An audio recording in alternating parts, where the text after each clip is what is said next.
অনেকেই কয় যে মোবাইল নাকি মানুষের নষ্ট করে লাইছে, কিন্তু কিছু কিছু টাইমে কিন্তু এমন লাগে যে ফোনটা থাকার কারণে ওই জীবনে অনেক স্মৃতি কিন্তু আমরা ধরে রাখতে পারি। এই যেমন ধরো এই ভিডিওটা, আমরা কলকাতা ঘোরা শেষ হয়েছে না হইলেও 5 থেকে 6 মাস হয়ে যাবো গা, কিন্তু ভিডিওটি যে ক্যামেরা বন্দি করে রাখছি ওই ভিডিওটা কিন্তু রয়ে গেছে ফোনে। যখনই মন খারাপ লাগে তখনই কিন্তু এই ভালো ভালো মোমেন্টটি দেখি আর ভাবি ওই টাইমটা কতটা ভালো আসিল। তো কিছু কিছু ভিডিও তোমরা লগে শেয়ার করা হয়েছে না, তো আজকে ভাবলাম ওই ভিডিওটা এডিট করে তোমাদের সাথে শেয়ার করি।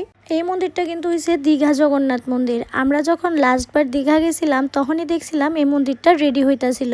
তখনই মনে মনে ভাবছিলাম ইস, আমরা যদি আরও কয়েক বছর পরে আইতাম হয়তো জগন্নাথ দেবেরও দর্শন করে যেতে পারতাম।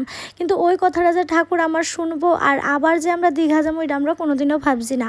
হঠাৎ করেই প্ল্যান হয়েছিল যে 4-5 দিন দীঘা গিয়া থাকুম, আর তখনই দেখলাম যে এই মন্দিরটা কিন্তু দর্শনার্থীরা লেগে ওপেন করে দিছে। আর এখন কিন্তু দীঘা সমুদ্র সৈকতের সাথে সাথে এই মন্দিরটাও দর্শনার্থীর লেগে খুব ভালো একটা জায়গা। আর এই মন্দিরটা এতটা সুন্দর, যদি না যাও বুঝতা না। একটা ভিডিওর মাধ্যমে একটা মন্দিরের তুলনা কোনোদিনও হয় না।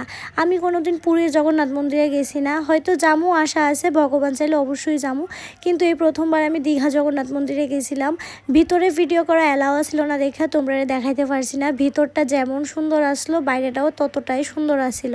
আর সব থেকে বেশি সুন্দর লাগতো দিনের থেকেও রাত্রেবেলার ভিডিওটা হয়তো তোমরা লোকে শেয়ার করতে পারছি না, কিন্তু দিনের বেলাও কিন্তু মন্দিরটা খুবই সুন্দর লাগে। তোমরা যারা ওখানে দীঘা যাইতেছো তারা তো অবশ্যই এই মন্দিরের দর্শন করছো, আর যারা দীঘা ওখানেও যাইতে পারছো না তারা আমার এই ভিডিওর মাধ্যমে মন্দিরটা দর্শন করো, কারণ ভগবানের দর্শন তো তোমার স্বয়ং গিয়া সেটাই করতে লাগবো।